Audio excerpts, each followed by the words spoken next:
What's up, y'all? It's KK here, and we are back today to talk about my tent. For the Appalachian Trail, I've decided to go with the Tarptent StratoSpire 1.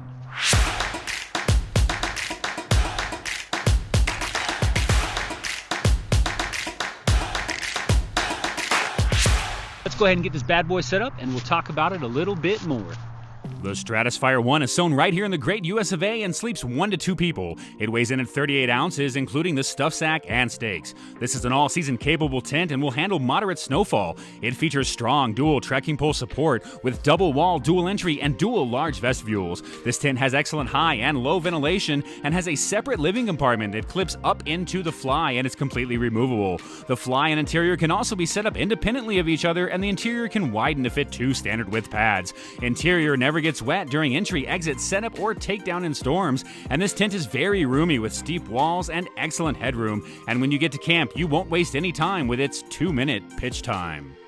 Alright, so I decided to go with the Tarptent StratoSpire 1, and I decided that for quite a few reasons. First off, I did want to get something DCF. Dyneema composite fabric, used to be known as Cuban fiber, but honestly the cost, I just couldn't afford it. I also wanted to get a 2-man tent, but because I wasn't going to be getting DCF as my material, then I decided to go with a 1-man tent just to cut down the weight. So I landed with the StratoSpire 1 by Tarptent. The StratoSpire 1 uses trekking poles and an unconventional design to maximize the amount of usable living space. So with that unconventional design, this tent actually has way more space inside than I would have thought for a 1-man tent. And it also can withstand a multi-day storm, and it is considered a year-round, all 4-season tent. You can get the mesh inside like I got, or you can get a solid wall inside. And that's because the StratoSpire is a dual wall tent, and we'll go over that a little bit later. The StratoSpire 1 with the mesh interior does weigh in at about 34 ounces. So it is a little bit heavier than some of the tents out there, but again, you are getting 4 seasons, you are getting a little bit more room, and that room is very important for somebody like me who is 6'1". Features about the StratoSpire 1 that I really liked was it is a dual vestibule tent with also dual entries on both sides. The dual vestibules is partially what gives this tent more room than you would actually think as a 1-man tent. All right, let's talk about the doors on this tent. One of the things that I really like is the design on these doors. As you can see, they open up and they fold back out of the way. Other popular tents like the duplex, the door opens up and then just falls right here, so you're trampling over it as you get in and out of the tent. As with this tent here, you can open the doors and roll them back out of the way, making it very easy to enter and exit this tent. Also, the door is off to the side as opposed to right in the middle like the very popular duplex, keeping this trekking pole out of the way of the door and making it very easy to get in and out of the tent. Alright, so before we continue on and get inside this tent, let's talk about this super cool feature that's unique to Tarptent, and it's called the pitch lock. So on 2 sides of the tent here, you have this pitch lock system. This is a pro and a con to this tent. First off, it does add extra ventilation by opening this hatch here and rolling it back and tucking it here just like this. Adds extra ventilation into that tent on those hot days. Again, a great reason why this is a all year round, all season tent. The pitch lock here also adds for extra headroom inside, and I'll show you that when we get inside. This unique design is also reason why this 1-man tent can be turned into a 2-man tent, or so Tarptent says. Now, the cons about this pitch lock system are these 18-inch rods right here. They're part of your tent. I mean, you can take them out, but that does add for extra setup time at the end of the day. So far, I've ended up keeping these in. But basically what that means is your tent can only be rolled down to 18 inches long, and it does make some packing difficulties for sure. I've had to get creative in the way that I pack my bag because of these rods on both sides of the tent. Now, I knew that coming into it. It wasn't a surprise, so I was ready to deal with it. But I will say it was a little bit more challenging, or is a little bit more challenging than I anticipated. So basically, it's just these 18-inch rods. There's 2 on each side, and that's what helps create this pitch lock system, which is a unique design to this tent and one of the things that makes this tent. But like I said, you can take them out. It's pretty easy. They just pop out of a little sleeve right down here and right up here, and then you can roll this tent up and store these somewhere else. But it does add that little bit of extra time for setup at the end of the day when you're tired and you just want to get into your tent. And also too, I can imagine it would be a little tough maybe to see this in the dark or anything like that. So again, a super pro, but also a con to this is the very unique design of the pitch lock. Now, let's pop inside the tent and we'll continue talking about this. All right, so on the inside of the pitch lock system, once you get into the tent, you can see that it gives this unique design and makes it so you have more room right here, actually. It holds the tent up a little bit higher as opposed to this side over here where it just comes straight down. And then when you look to the other side over here, it's going to be the opposite, where the pitch lock will be in the opposite corner. All right, so you might be asking, why is that beneficial? Why did they do that? Well, again, like I said, a guy like me, 6'1", when I get in this tent here, if I lay it just a little bit of an angle here using the benefits of the pitch lock, you can actually see that I can sit up in this tent no problems without really hitting my head. And I've got quite a bit of headroom here, and that is due to this pitch lock here, as opposed to turning over to this side here, and I'm really kind of all up in the business, right? All up in the grill and the mesh. So that pitch lock offers more headroom and space for both my head as well as down there in the foot box. Now also too, if you have this set up into the two-man version, then by one person being on this side down here, they've got the headroom here, all right, and their feet down here in the narrow area, or vice versa if that's how you want to do it. And then in turn will be the other head down here and the other feet down there. So that's kind of the idea of the pitch lock. Super unique to the design, beneficial, but also too a little bit tougher to pack up. So now let me show you how to turn this into a two-man tent. If you look right up into the top of the tent here, you will see this little piece right here. And what that does is by tightening it up, it pulls the tent up, and then by loosening it, it drops the tent down. And when you loosen up both sides like that, you can see that you kind of lose the bathtub bottom here, but we're able to pull this floor out now much further and then fit 2 sleeping pads in there if you do this to both sides. So that's how Tarp Tent says you can turn this from a 1, or at least from sleeping 1 to 2 people. All right, so now shot from inside of the crib, let's go over some of the features. Just first off, a reminder, I am 6'1", so I'm sitting up straight in this tent, and I've got, I don't know, a reasonable amount of, about that much, if you will, headroom to the top of the tent. So again, that was one of the things that I was looking for in a one-man tent, or just a tent in general, is something that I was going to be able to sit up in. Also, too, maybe even just stretch out in, sit up in, have a little bit of room. Again, I wanted that two-man tent, but because of weight, money, blah, blah, blah, blah, blah, and a bunch of other reasons, this is what I got, and I am happy with it. I'm not dogging this tent by any stretch of the imagination. So, some of the other features in this tent is it does have these hooks right up top here that you are able to hang things from to dry, or string a line across and hang your socks or your headlamp or anything else that you like to hang when you string lines across your tent. You do you. It's got 2 pockets, one on each side here, on each door. I find them to be kind of useless. They're just not that big. I think Tarp Tent says you can put your phone in it, but I've got the iPhone 11 Pro Max and it just does not fit in here. I even have a really slim case, but it just doesn't fit in here. Over here I've got my earbud pros, I guess. And as you can see, there's really just not that much room in there. I mean, once you get those ear pods in there, it just doesn't leave room for much else. And then heaven forbid you lose your chapstick or anything back there.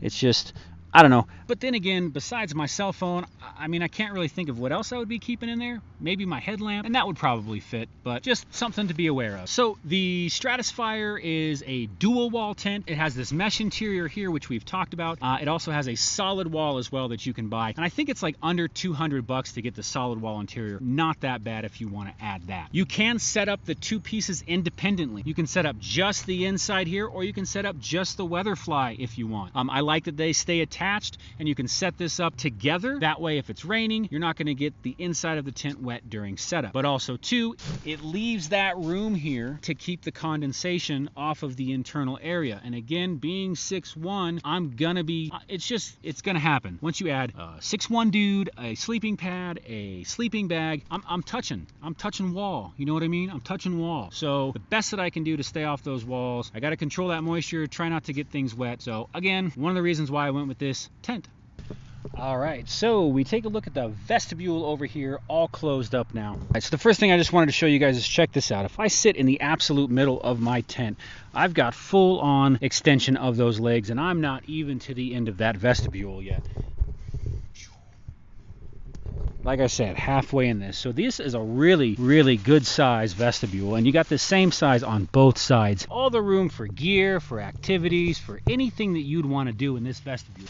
And just again, to kind of put it into perspective, I am a 6'1", like 175-pound dude, 170-pound dude, and I am in this vestibule, I mean, pretty much sitting up. I'm on the wall and whatnot, but again, full on stretched out. Tons of room over here. I mean, this is a darn good sized vestibule as far as vestibules are concerned. I mean, that's what I think. Let's go ahead and check it out from the outside. Before we check it out from the outside though, a few other things about this vestibule. It's just a fun word to say. Let's see how many times I can say vestibule. It's got these dual waterproof zippers that zip from the top as well as the bottom, adding for, again, extra ventilation. That feels good already. It's a hot day here already in the spring of Las Vegas. But I do like that so you can peek out, see what's going on in the morning or what the weather's like. Now, there is a way that you can fold these vestibules and secure them in case you're in a tight spot, but we'll show you how to do that a little bit later. Let's go ahead and take a look at the vestibule that's open on the other side. All right, so I actually want to talk about opening this up and rolling it back. It's not that it's necessarily difficult, but I did find this little cork, this particular design, and it took me a minute to get used to. So when you unzip and open up the vestibule, and you go to roll this thing back, you want to take the bottom and actually pull it all the way down to the very, very bottom, just like this. Then grab here and start rolling it in this way. Get a real good tuck. For whatever reason, if you don't do it that way, this just wants to keep unfolding and hanging, and it really gets kind of annoying. So I found that way right there really will hold everything back nice and tight by just making sure that you get a good tuck and a good roll when you roll this back. If you're lucky enough, your stake will be in the perfect position that you can actually take the elastic and hook it right down to your tent stake to help keep that open and pulled back. If we take a look at this vestibule is big enough to sit in here a little crouched. But the nice thing about this tent not being secured to the ground as far as the inside is concerned, I can really kick that over and still be on the outside of this tent here in this vestibule. Okay, so let's say that you're in this tight spot and you don't have room for one or even two of the vestibules to be out, but you are going to experience some weather, so you do need to set this up with the weather fly instead of just the internal. Let's go over that real quick. All right, so first we'll go ahead and undo it down here. Second. All right, so you fold this back and you're going to find a buckle here and another one right here. Now, all you got to do is buckle those together, and what it does is it pulls the tent taut. It pulls the tent taut right here and right here, allowing this to be a lower profile. Now, the only thing that I'm not sure is how the heck Tarptent wants you to secure this. Now, around the tent, you do have these extra points here that you could add a guy line to and secure it during weather, which is a good idea. And again, part of the design making this a all-weather, multi-day, withstand the Armageddon tent. You've got one here and here, so you can hook guy lines to that, or maybe even put a stake through that and stake it down right here and right there. But that still leaves this right here floppy, so maybe you're supposed to then stake this down as well, which is weird. So I don't exactly know how to secure this rather than just, like I said, stake and allow the flip-flopping. But now you know that you can do this on both sides to lower the profile. Maybe I'll go back on Tarptent's site and see if I can find something. I've looked, I can't find it. Oh, wait a minute. I think maybe you're supposed to secure this around the trekking pole, maybe? We're learning together. All right, so if I secure that around the trekking pole, but if the winds pick up a lot, will it catch this and pull the trekking pole out? I don't know, man. Do you guys know? Leave me a comment if you know. Tarptent, are you watching? Leave me a comment. What are you supposed to do? In any case, I'll figure it out. Or who knows, maybe I'll never have to use it. Improvise, that's what it's all about. Improvision. I'm trying to unhook it, one-handed. There it is. One last thing that I wanted to talk about real quick on the Tarptent is they do have these extra points right here that you can attach guy line to and secure for that weather, particularly the winds or the weight of snow. They also say you can attach each side of the peaks here up to a tree and pull it taut as well, if you want to do that. So just a few more options on the outside of how to secure this a little bit more and how it's designed to withstand the elements. All right, so one thing that I was always looking for when I was looking at tents is for somebody to show me what it looked like in the tent, being a tall dude on a sleeping pad, in the sleeping bag, with gear in the tent or outside of the tent. I never got to see that. So with this tent, the StratoSpire 1, I'm gonna show you what that looks like, but first I gotta go get my sleeping pad and sleeping bag out of the truck. Give me 1 minute.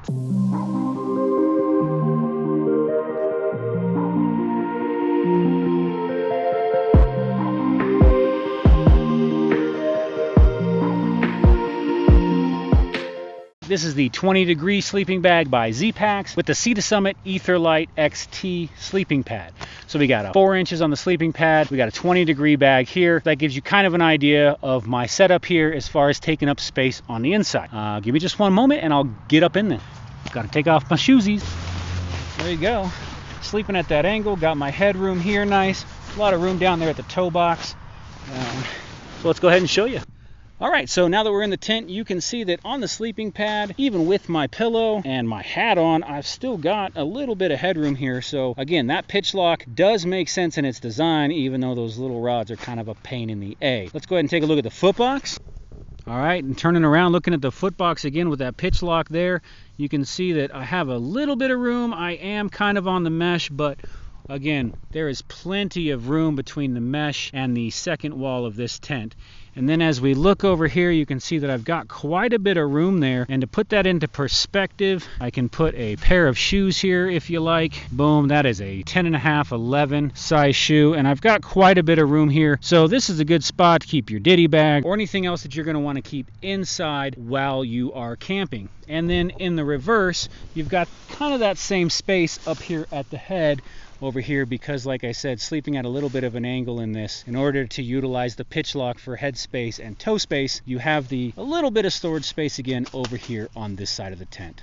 All right, I just wanted to give you one more kind of angle and one more look at this setup here. One of the things that I wanted to see in tent reviews that I didn't see is what it looked like when you were in the tent with your full setup and your gear. How much room was in there? So that's what this shot, this little sequence, basically this part is about. So I've got my sleeping pad in here, pillow, my sleeping bag, and my backpack. Basically everything else that I'm gonna have right here. I've got it over here. So let's take a look at what that looks like. So check it out. Now that we're in the tent here, utilize the pitch lock on this side to put the gear. I'm able to keep my backpack in here on its side. Now it is leaning against the tent, so that might add a little bit of stress. That's up to you whether or not to decide that. But I can get my backpack in here on its side. I have this little bit of space right here too, all the way back. Now, this setup too is also with this thing raised up as high as it will go. So remember I told you before, if I lower this down, it will widen out that floor print and make my space a little bit more, which I totally could do to accommodate my gear in here. But again, being 6'1", I like the headspace, and as you can see, it holds the gear no problem. Last thing about floor space, vestibules, gear inside, outside the tent is, again, one of the reasons why I decided to go with the StratoSpire is because they sell what they call the sidecar. I think it's called the sidecar. And they sell it for the 1, and I'm pretty sure they also sell it for the 2-man version as well. Basically, the sidecar, whole nother mesh enclosure like this, but it's made to fit in one of your vestibules. And basically the idea behind that is for a dog or kids if you're camping with them, and you can still access it through this door right here. So I figured if for whatever reason I got this tent and realized that I just didn't like my gear outside of the tent and I needed it inside the mesh, that I could pick up that sidecar for just a little bit of money and hardly any extra weight, and I would be able to have my gear inside. So that is an option if you absolutely want to keep your gear inside. If you are hiking with a dog or with a smaller child, you can get a 1-man tent, or like a 1.5 I guess man tent, in this version. So really, I guess the StratoSpire could say it is a 1-man tent, a 1.5 man tent, a 2-man tent, or a 2.5. I guess it would accommodate all of it. All right, guys, so there you have it, the StratoSpire 1. That is what I've decided to go with. I know it's kind of an oddball tent and not that popular, but really when it comes down to it, I'm kind of an oddball guy, and I don't usually go with the mainstream. I go with the weird and the obscure and the awkward, and, well, there you go. The StratoSpire 1, I'm happy with it. We'll see how it plays out on the AT.